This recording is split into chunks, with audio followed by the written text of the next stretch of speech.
이 사면 명단에 뭐 일부의 주장이긴 합니다만 거론되고 있는 게 바로 조국 전 장관의 가족인데요. 윤석열 당선인의 취임을 앞두고 조국 전 장관의 다큐멘터리 영화가 어제 처음으로 공개가 됐습니다. 힘들어 하셨어요. 시사할 때 제 옆자리에 앉아 계셨었거든요. 근데 자꾸 나가세요. 나갔다가 들어오시고 또 좀 있다가. 근데 나중에 얘기 들었는데 뭐 다 아는 내용인데도 그때 이게 올라오더래요. 그래서 힘들어 하셨고 촬영 중에는 굉장히 어색해 하셨고 그냥 일상적인 모습 좀 촬영하고 그러려고 그러는데 저는 뭐 하면 됩니까? 그게 되게 어색하셨던 모양이에요. 정경심 전 교수 사면론이 좀 다시 불거지면서 또 공교롭게도 비슷한 시점에 조국 전 장관 다큐고 등장을 했는데 이현정 의원님, 네. 제가 이 다큐멘터리 영화의 한 대목을 읽어볼게요. 조선시대로 치면 귀양간 상태고 유배간 사람은 어떤 말도 남들이 들어주지 않는다. 청문회 당시에 반드시 낙마시키겠다는 살기가 느껴졌다. 또 있습니다. 한 정치부 기자로부터 야당은 나를 일개 장관 후보자가 아니라 견제해야 할 정치인으로 보고 싹을 자르겠다는 말도 전해들었다. 다큐멘터리 영화에 이런 내용이 녹아져 있는 것 같습니다. 그런 말이 있죠. 착각은 자유다 하는 말이 있는데 참 조국 전 장관이 자기 스스로에 대해서 항상 저렇게 생각하는 거죠. 나는 정치적 탄압을 받았고 이 혐의 자체도 좀 만들어진 것이다. 이런 판단을 하고 있는 것 같습니다. 그런데 그 많은 혐의를 누가 만들었나요? 그 많은 혐의를 기자들이 만들었습니까? 검사들이 만들었습니까? 그 만든 혐의를 1심, 2심, 3심 부인 같은 경우에 그럼 그걸 다 속아서 대법원에서 확정 판결을 했습니까? 그리고 본인이 지금 재판을 받고 가족들 다 구속됐잖아요. 지금 동생하고. 그게 다 그러면 뭐 조작된 혐의로 됐나요?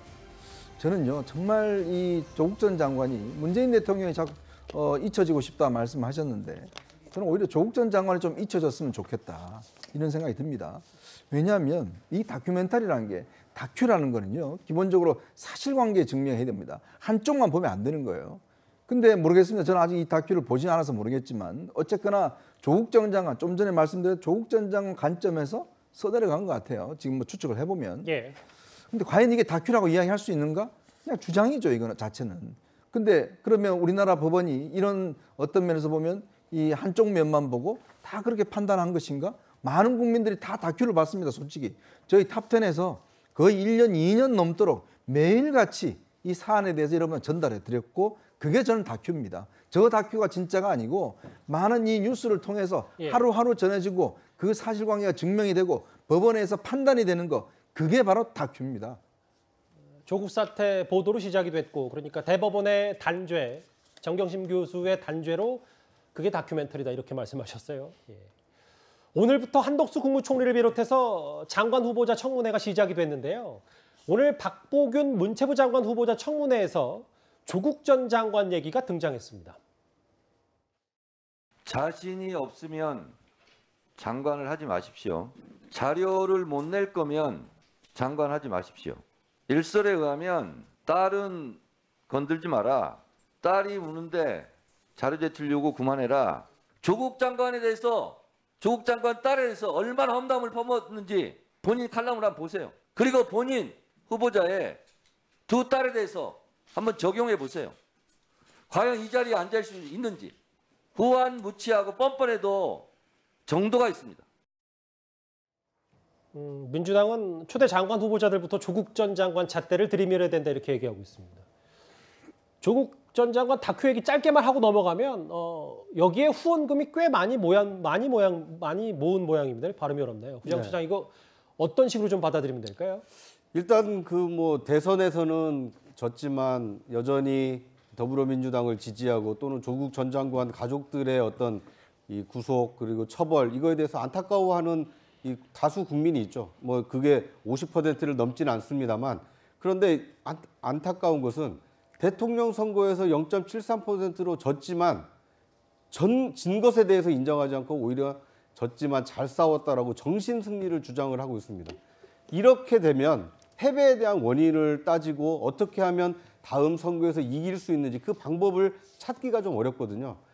일례로 국민의힘의 경우에는 박근혜 전 대통령의 탄핵이라는 탄핵의 강을 건넜고 탄핵 당시에 수사팀장이었던 윤석열 후보를 당 경선에서도 후보로 앞세워서 본선에서도 이 승리를 위해서 똘똘 뭉쳐서 정권 교체를 일어났습니다. 마찬가지로 더불어민주당의 경우에는 여전히 지금 조국의 강을 건너지 못한 것 같습니다. 그러니까 조국 전 장관의 어떤 아픔, 그 가족의 어떤 그 고통, 이거에 대해서 공감을 하고 있지만 그럼에도 불구하고 왜 중도층에 있는 다수 국민이 조국 전 장관에 대해서 비판적인지, 그리고 왜 이번 대선에서 민주당 후보에게 이 심판 그 정권 교체를 선택했는지, 이것에 대해서 좀 더 헤아린다라면 조국 전 장관의 그 아픔을 부여잡고 있을 것이 아니라 어떻게 하면 조 전 장관을 뛰어넘고 새로운 민주당, 새로운 어떤 그 지지를 받아낼 수 있을까, 이렇게 좀 고민의 이 차원이 달라져야 되지 않을까 하는 생각이 듭니다. 예. 이 다큐멘터리 영화를 뭐 전후로 해서 조국 전 장관이 공식석상에 이제 모습을 드러낼 거다라는 관측도 있는데요. 일단 알겠습니다. 조 전 장관의 행보 얘기 논란거리 만나봤습니다.